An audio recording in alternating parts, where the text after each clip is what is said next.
قيمنا الدينية وقيمنا الإسلامية والأخلاق في الإسلام كم تمثل في ديننا الحنيف؟ بادئ ذي بدء. الإنسان هو المخلوق الأول رتبة، لقوله تعالى: إنا عرضنا الأمانة على السماوات والأرض والجبال فأبين أن يحملنها وأشفقن منها وحملها الإنسان. هو المخلوق الأول رتبة والمخلوق المكرم. ولقد كرمنا بني آدم وحملناهم في البر والبحر ورزقناهم من الطيبات وفضلناهم على كثير ممن خلقنا تفضيلا. والإنسان هو المخلوق المكلف، مكلف أن يعبد الله، بل إن علة وجوده في الأرض أن يعبده. والدليل: وما خلقت الجن والإنس إلا ليعبدون. هذه العبادة أساسها معرفة يقينية، هي طاعة. يعني المركز الثقل في العبادة العمل.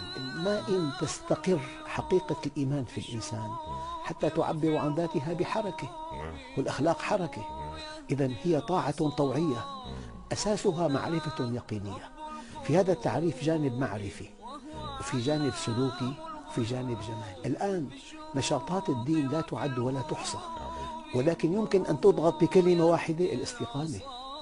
ما لم نستقم على أمر الله، ما لم نلتزم، ما لم نحل الحلال نحرم الحرام، ما لم يرانا الله عز وجل حيث أمرنا، ما لم يفتقدنا حيث نهانا، فلن نقطف من ثمار الدين شيئا. يبقى الدين ثقافي، أرضية إسلامية وخلفية إسلامية ونظرة إسلامية وشعور إسلامي واهتمام إسلامي وعاطفة إسلامية. أما الإسلام شيء آخر. بل إن العبادات الشعائرية ومنها الصلاة والصيام والحج والزكاة لا تقبل ولا تصح إلا إذا صحت العبادات التعاملية. هو قيم أخلاقية. بل إن ابن القيم رحمه الله يقول: الإيمان هو الخلق، فمن زاد عليك في الخلق زاد عليك في الإيمان. لو صار المسلم حليما، أما يقال إن حقوقه قد هضمت وقد تضر به سماحته ويضر به حلمه كما يقول البعض؟ مستحيل وألف ألف ألف ألف مستحيل أن تطيعه وتخسر، ومستحيل وألف ألف مستحيل أن تعصيه وتربح. ما عند الله من عطاء لا ينال إلا بطاعته. لا يمكن أن تكون طاعة الله تؤدي إلى خسارة، بل إلى ربح. الدين هو ذلك الدين القيم، تعبير قرآني. والقيم جمع قيمة، والقيمة ما يقام في النفس ويصلب به الإنسان ويشار إليه بالبنان بهذه الصفة. إذن هي صفة راسخة. من العبادات والمعاملات نجد القيم، فالعبادات تؤسس القيم للمعاملات.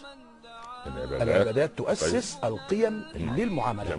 جميل. فإن المسلم في التزامه بالصلاة في المواعيد واحترامه لمواقيت الصلاة واحترامه لميقات الصوم واحترامه لميقات الحج التزم قيمة معينة.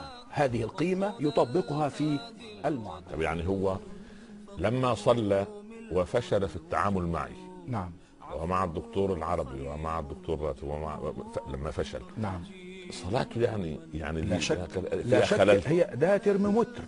إن الصلاة تنهى عن الفحشاء والمنكر، فإذا لم تنهى، وفي الحديث: من لم تنهه صلاته عن الفحشاء والمنكر فلا صلاة له. هو صلى، أي أتى بالأركان وأسقط الفرض، لكنه يأتي يوم القيامة مفلسا من الأجر، لأنه لم ينتفع بصلاته في تلك الضوابط الأخلاقية التي يجب أن تظهر مع الدين.